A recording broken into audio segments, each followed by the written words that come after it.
ఇదిగో సూర్య, ఈ bubble gum తిని లాస్ట్ అవర్ బాగా వేయించా. Okay okay. ఇదేంటి ఇస్తున్నాడు? వైట్ బాల్ ఎత్తున్నావేంట్రా? మ్యాచ్ మింగేస్తుంది.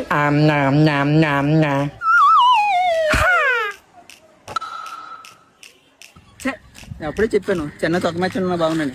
అవుట్ గెలిచేసావురో.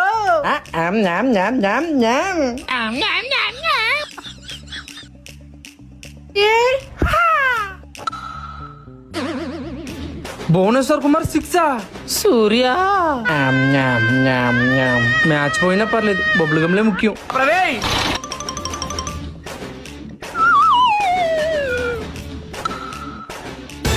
ఈ బాల్ ఒకటి అడ్డుగా బొక్కలాగా. అమ్మ 2 runs.